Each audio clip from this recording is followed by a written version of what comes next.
Now for the million-dollar question. When do we stretch? When do we massage? When do we use the rollers? When do we use the balls? What's the point?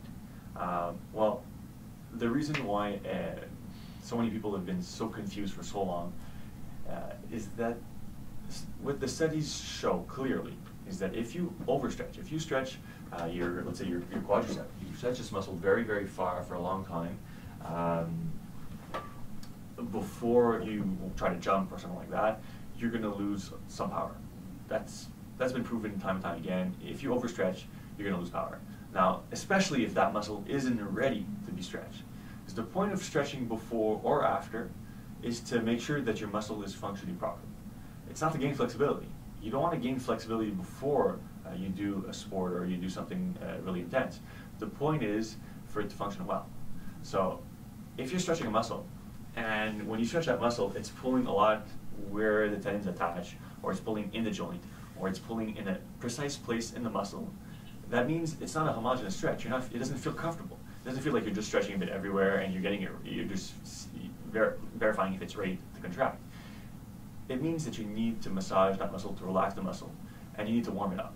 So sometimes what will accelerate a lot the preparation of a muscle is to massage it first. So if you massage the muscle and you find, like, it doesn't really matter how long you do it. What matters is that it's releasing.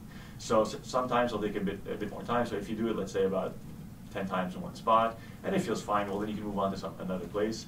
You can even do it. You can move on sooner if you feel it's comfortable. If you feel it's a bit more tight in another spot, well then you want to massage it a bit longer. Maybe do it 15 times.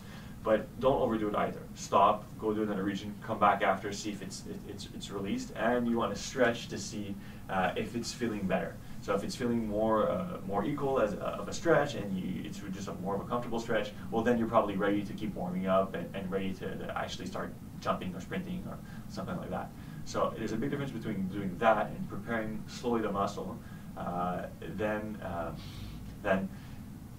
really overstretching it and really massaging to get it to feel numb. I mean, you don't want to make it feel numb. Some people will really, like they'll lie on the foam roller or a roller, like a plastic roller, and really go really hard.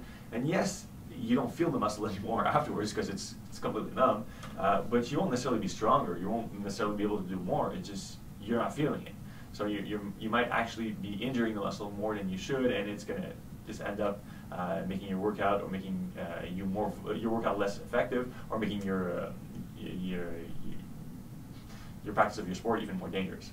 So the point is to get the muscle ready. So that's before, but it's also important to do it after, and it's also important often to do it during your sport. So afterwards, the point is to make sure again that the muscle's functioning properly, and then it's going to heal properly.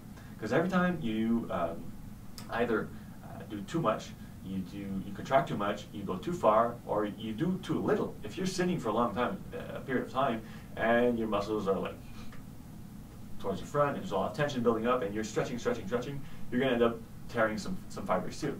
So that's the point. That's why we get knots all over the place, because we're trying to repair those injuries. And the best way to make sure that these fibers are remodeled in a way that are going to keep the muscles efficient and not too stuck together is to massage them and to stretch and to move and to contract them often enough. So that's what the rollers and the balls will help to do, and the stretching also. But if you overdo it, well then you're going to end up just tearing around the place that's stuck. So let's say you get a hamstring injury and you tear your hamstring and it repairs.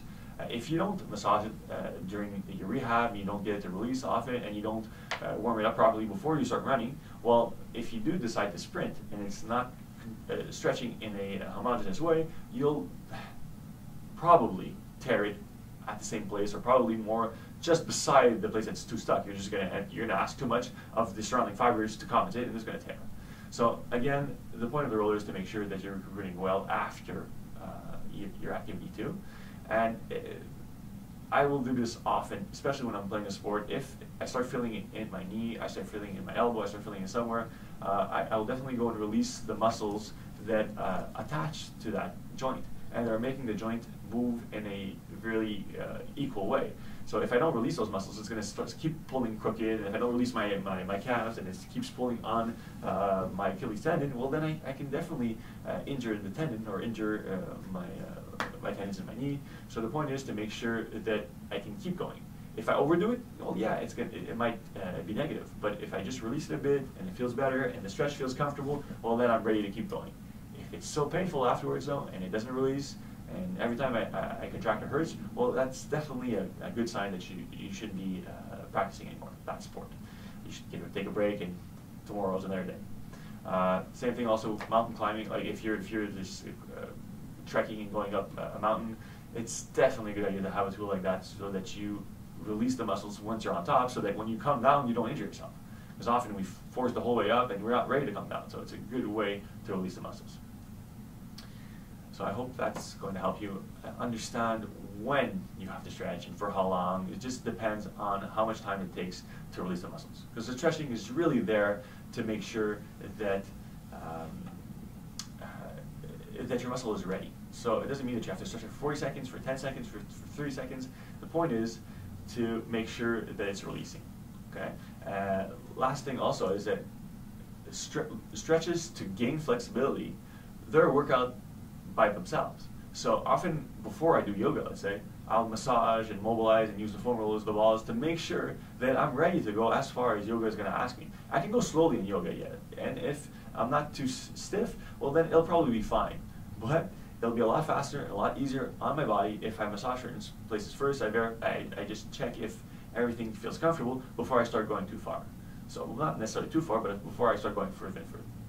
So I hope all of this was very clear and that it helped answer questions.